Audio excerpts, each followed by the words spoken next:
Welcome to our first-time listeners and welcome back to our return participants. We're live in the BlendKit 2017 studios in Orlando, Florida. Okay, this is our fourth weekly webinar of session of the BlendKit 2017, and we're wrapping up week 4 on blended content and assignments. There are just a few changes this week. You might notice Baywin's voice has changed considerably. Baywin is out sick today, so this is Linda Futch. I'm sitting in with Sue Bauer to be your co-facilitators today. And that introduces Sue, and there's also John Pizzo, who is our production coordinator. Kelvin Thompson is in the background. He's probably going to be hanging out in chat today as one of our consultants.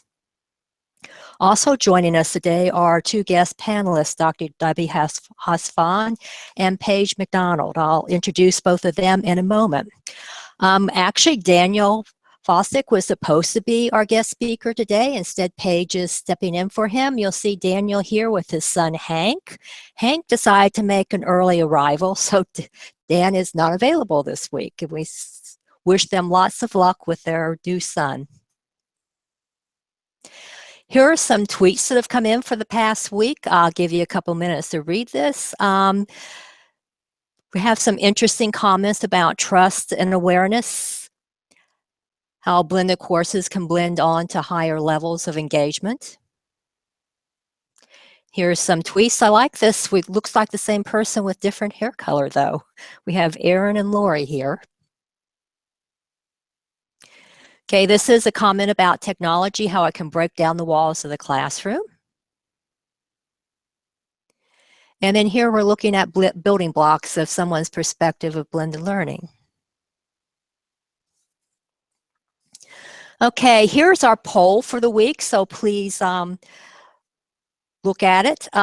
This is our link, so this is, hopefully you'll get a chance to review today's poll.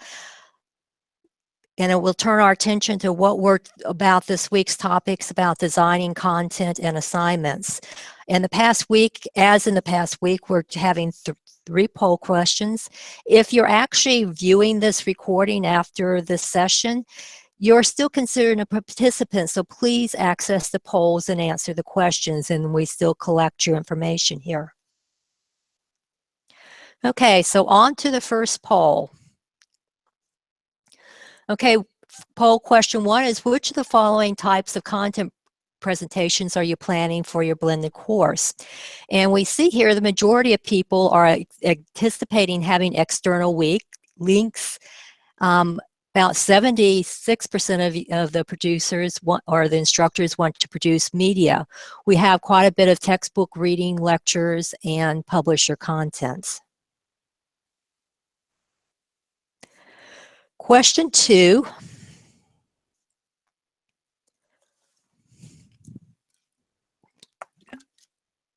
Which portions of your blended course will you use to collect student assignments? According to this survey, it looks about 60% of you are planning on using face-to-face and online portions to collect content. Another 37% of you are only going to do it for online, so that's interesting as well. And the final question is, which of the following best describes how you plan to ensure that students experience consistency in your presentation of content, assignments, and etc.? And we know this is a big issue in blended courses, and making sure that both your face-to-face and your online portions are together.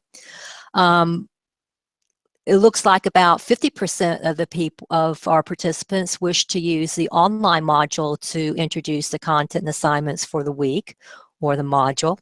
And another third are planning on doing it in the face-to-face section and then using the online content to supplement.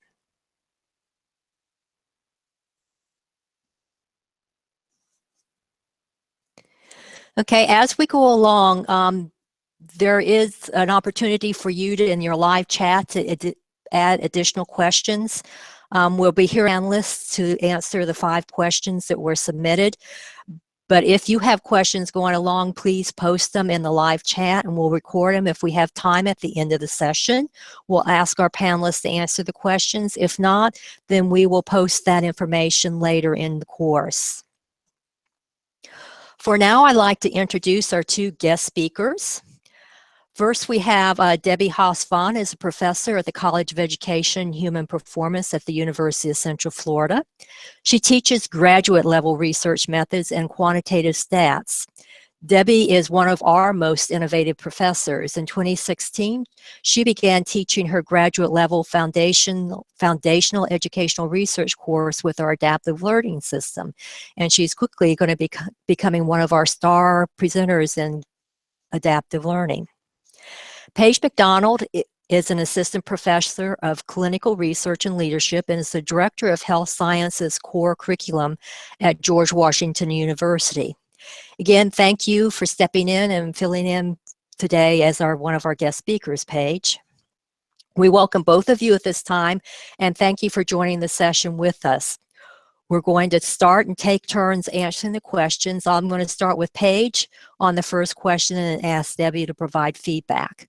Both speakers will have time to answer each question. So let's start with Paige on question 1. Okay, I'm going to rephrase this slightly. I'm going to say self-regulated learning plays a huge role in the design of blended courses. How do you facilitate student self-regulated learning in the design of content and assignments? Paige. So can you hear me well? Sure. Okay, so I think I want to make 2 points on this. I think navigation and excellent course design is really important to facilitate self-regulated learning. And what I mean by that is if you organize your course by week or by sessions, having cues for students along the way and navigation signs so that they know why they're reviewing certain course materials and why they're completing certain course assignments in relation to the learning objectives for those sessions or those weeks. That helps students know if they're off track and when to reach out for help, because we want to make really certain that self-directed or self-regulated learning does not become self-taught. So navigation cues within your course design are really important. And the other thing that I think that is really important in a blended course is accountability. For example, going back to the poll that we just reviewed, if you are going to introduce concepts in your online portion and then have students apply that content or discuss it in the face-to-face session, you've got to make sure you hold them accountable in that face-to-face session for that knowledge that you needed them to review online. If you are not holding them accountable and they're not having to use the knowledge in some way, they're not going to take the time to review it and learn it and be self-regulated in their learning. Thank you, Paige. Now we'll turn it over to Debbie. I completely agree with Paige. I'll add to that in terms of navigation clues for students.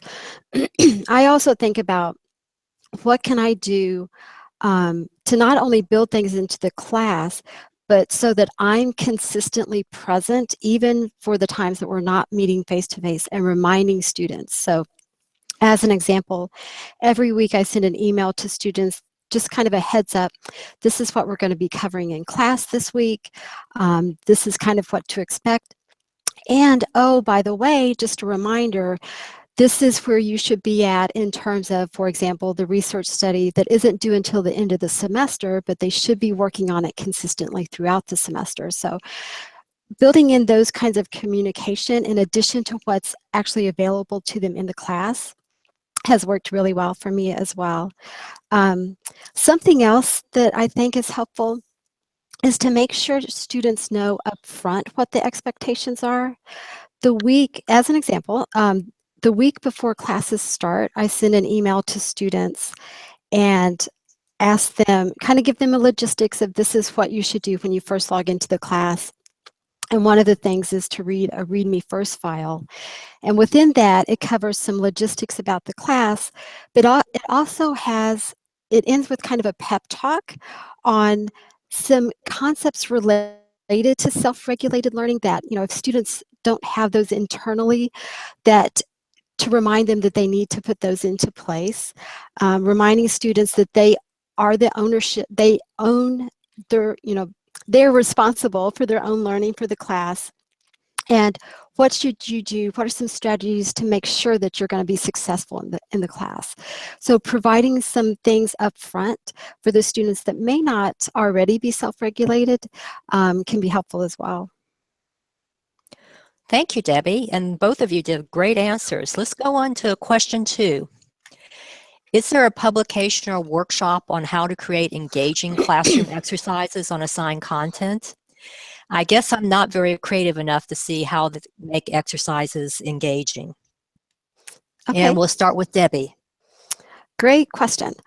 So there are some professional development opportunities that you can take advantage of, and I'll rely a little bit more on Linda and the folks here, as they probably have a wider repertoire of what those are. But just for an example, EDUCAUSE would be a conference that's devoted to online learning.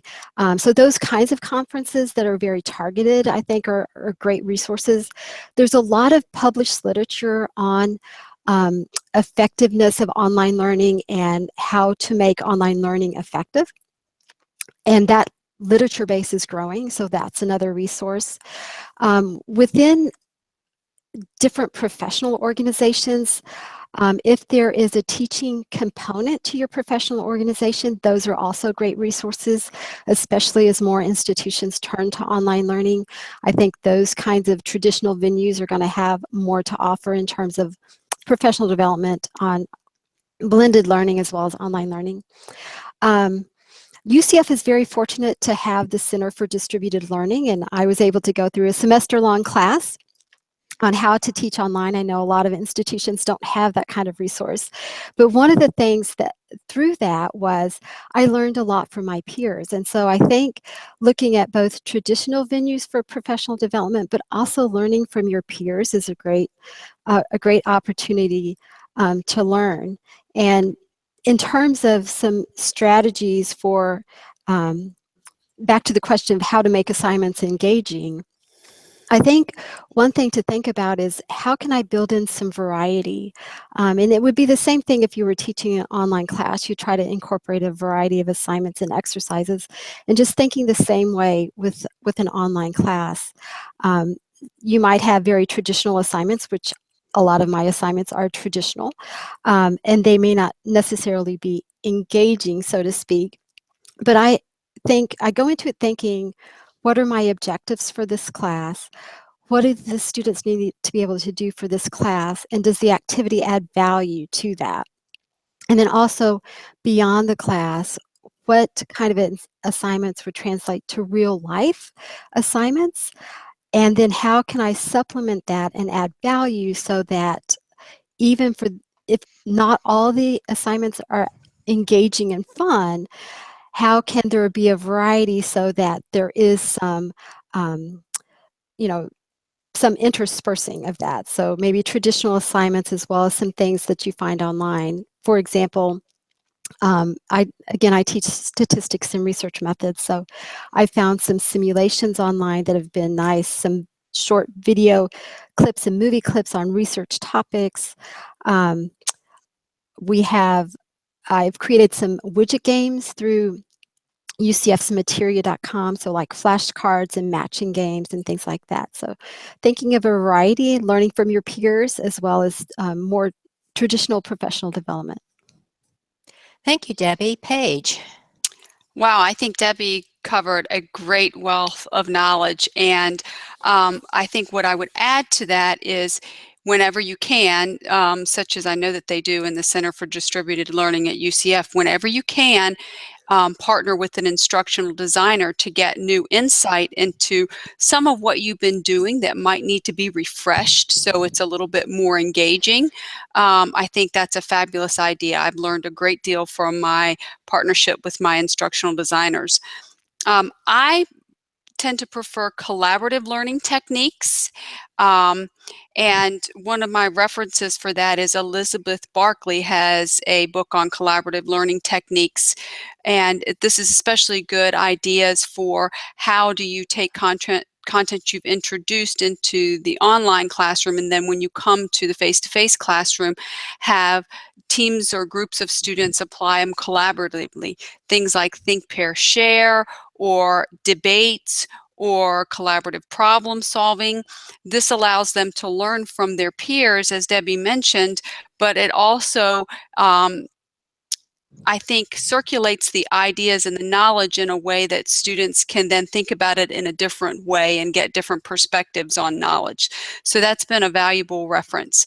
I would also say that I know that going back to what Debbie also mentioned about thinking about your objectives and then making sure both your assignment and then the content, so the content prepares you to do whatever assignment, that concept of alignment is essential.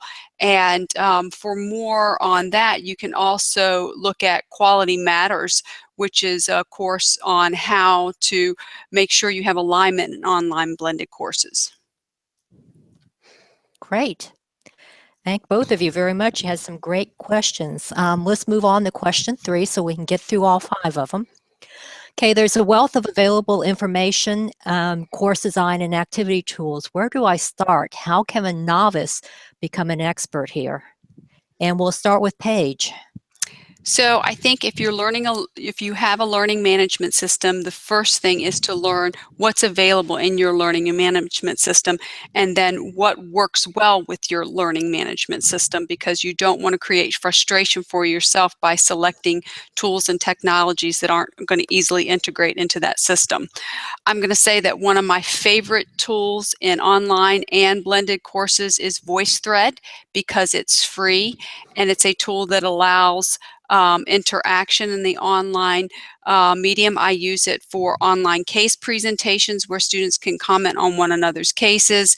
I use it for poster sessions that simulate poster sessions in the real world. And my second and probably favorite tool is the online reflection journal, because it's very easy and you can have students reflect on their learning experience, and then you can get at the individual level of knowledge generation. Debbie. Those are fabulous ideas. And I would, again, stress what his Paige has already stressed is organization of the class, and really starting by thinking simple. That was advice that was given to me when I first started my first online class, is start simple, because you want to be comfortable with where you're at. If you think of Maslow's hierarchy of needs, for example, if students can't get past, where do I go for what, then it doesn't matter what great activities you've introduced, they don't know where to go. So thinking about how can I make sure my class is organized, and starting simple, maybe introducing 1 or 2 things to add some flash to your class, and then building from that. But not going in thinking I need to do everything and introduce everything from the very beginning. Thank you. I think that works for both the new instructor online and for students. Definitely don't put in a whole lot of tools that you're going to have to figure out how to use. Start simple, get really comfortable, and as you go along, then you can add more things in to your class. Okay, let's move on to question 4. Could you help us compose a starter kit for those of us who are just beginning to create blended courses? What are the best technology tools to explore without getting into specific or complicated? I want to focus on a pedagogical aspect, but the need to choose tech seems like a major challenge. And I believe it's Debbie's turn to start. Well, I think the things that we just talked about with the last question are applicable here as well. So starting simple, not losing sight of organization, making sure that you have the basics in place and that students know where to go, what to do, what the terminology means, and then stepping up from there and maybe exploring what are some tools out there, what are the 1 or 2 that seem to work best in terms of meeting the objectives for the class, the content of the class, because some tools work better with some content, some types of courses than others, and then starting from there. I don't think there's a starter kit that works well, the perfect starter kit for everyone. Everybody has a different place of where they're starting. But thinking about how can I start simple, build in a few things. Once those are working well, move from there. Some of the things that we've already talked about in terms of organization. For example, just clear expectations and making it clear where the material is. So in my class, every module is kind of a one-stop shop for that week. So students know to go there for everything for that particular week. It introduces the class, their assignments, the slides, any discussion boards that they need to post to are there. And so again, thinking back to the question, what are the best technological tools to explore? It really is what works for you. Some things that have worked really well for me are voiceover slides. I use Captivate. Again, my content is statistics and research methods, which is kind of a heavy content for a lot of students. And so providing them some audio to go with narrative has been hugely successful and hugely helpful to students. And then anything that allows them to engage with the material and have some power or control over that has been a real plus for me. So the games have been very helpful. As Linda said earlier, I've started using personalized learning, and that's been really helpful as well. So those are just a few things. Okay, Paige. Well, I think Debbie's covered much of what I would say, and I would just re-emphasize is that you choose the tool to align with your pedagogical purpose, and less is more. I think that that if we start simple and we try tools that help us achieve our pedagogical goals, we give students some variety in how they're interacting with the content. As Debbie said, if, for example, sometimes I'll use YouTube videos that are very short and brief, but they re-emphasize something I might have stated in my lecture, but it gives students a different perspective on the material. And then you can create a little online self-check if you have that kind of quiz mechanism in your learning management system, just to make sure they got the key concepts. But that also goes back to our self-directed learning question. And so I think that less is more, and choosing the tools that you're most comfortable with and that align with your pedagogical goal. Okay.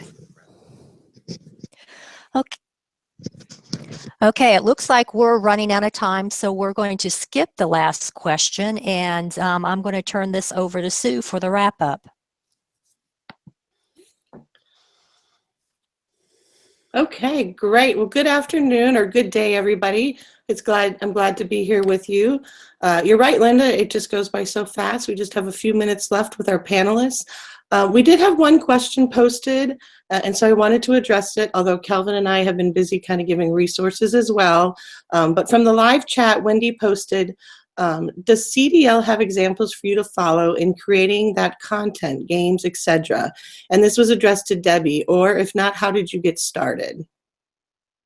I actually attended a session at a summer institute here at UCF where CDL was showing the tool that could be used to make games. And so that introduced me to it. And I just started playing around with it, and it fit for some of my content. So it kind of went from there. Great. Thank you so much for sharing that. Believe it or not, that closes out today's guest panel section. What great set of questions we had today. Some of those were really tough. So thank you so much, Paige and Debbie, for your expertise and just all your answers to our group. We really appreciate that. To our attendees, if you do have other questions, Will and I will compile and forward those to Paige and Debbie. Once we get their responses back, we'll post them in a group discussion area. We did get a follow-up. Please note that we're still waiting on a few of the past panel questions to be returned to us. And so we'll follow up with those, but we have posted a few into the discussion area. So thank you for your patience with that. All right, let's go ahead and look at the feedback form. All right, so some of our weekly logistics. First of all, if you haven't, as stated, please go ahead and complete the week 4 feedback form. Please take the time to fill it out. You can find the link here, or if you're in the module 4 area, it's at the end there and you can access it that way. We truly do value your feedback, and we do need your feedback so that we can make adjustments where appropriate. Bywin and I would also like to thank you for all your kind words and constructive feedback as we're going through the Blend Kit. We've really enjoyed it. Don't forget, you can always contact us by using the Canvas inbox tool, or you can email us directly with blendkit@ucf.edu. We do pay attention to your feedback to ensure that we continue to meet the needs of all of our participants.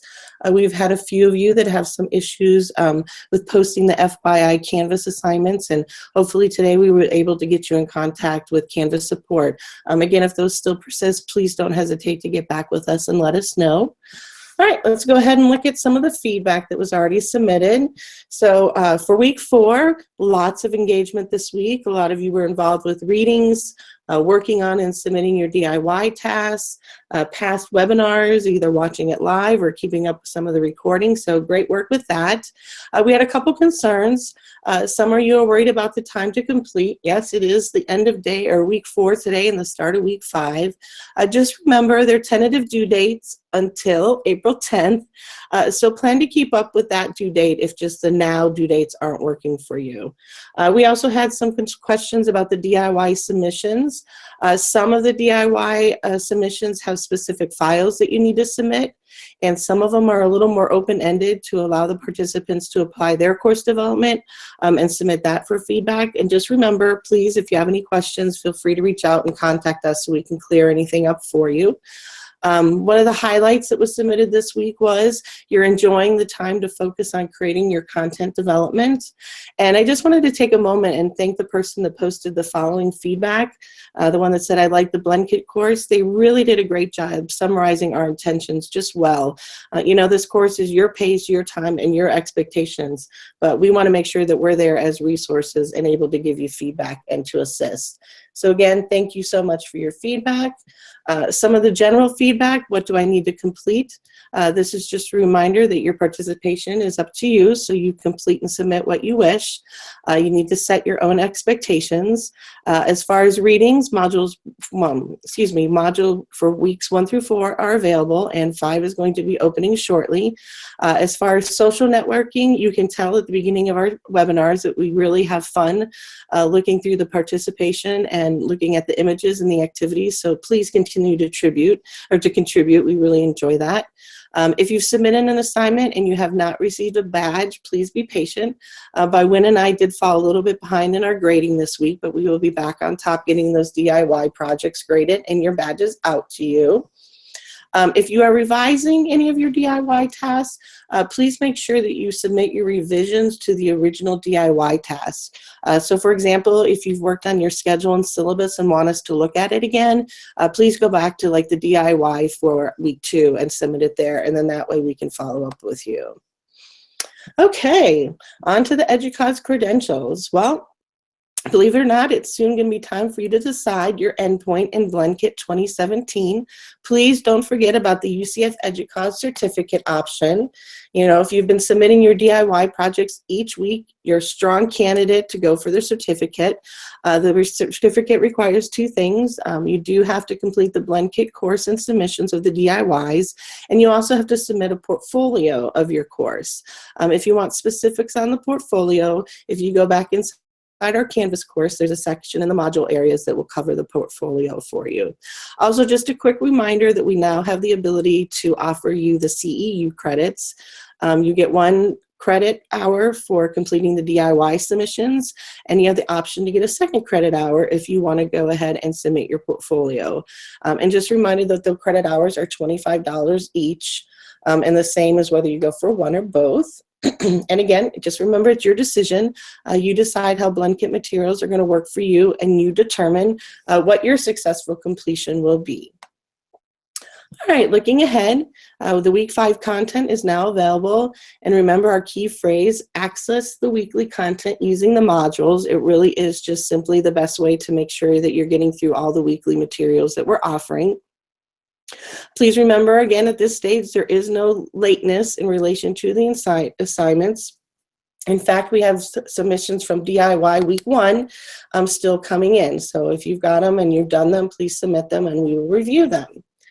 All right, as for next week, looking ahead, we will be having our webinar for week 5 on April 3rd. We will be joined by Leslie De Amato Cubiot from the University of Central Florida and Dr. Dylan Barth from the University of Wisconsin-Milwaukee. So we really hope you can join us for that. Again, please mark your calendars, same time on April 3rd. Our focus for next week will be quality assurance. This topic has been at the hub of many discussions in K-12 and higher education. Quality assurance of a blended course is paramount within blended learning. Therefore, I urge you to attend this session or at least sometime listen to the recording. And especially if you get through the work and have questions, please submit those questions for our panelists. This will be a great time to get their feedback for you. Later today, I'm going to be sending out an email message with some guidance on getting through most of week 5. Again, thank you very much for your participation in today's session. Thank you again to our guests, Paige and Debbie. You guys were phenomenal and always such a great attribute to BlendKit. And always John Pizzo, our technical expert. He's had a little bit of an extra assignment today working with us sickos, so we appreciate him working with us at a distance. And a special thank you to Linda, not only for just assisting by Win while she was unavailable today, but she's really done a lot of hard work in lining up all of these great guest speakers. So just a quick shout out to her. And again, Calvin for all their hard work behind the scenes.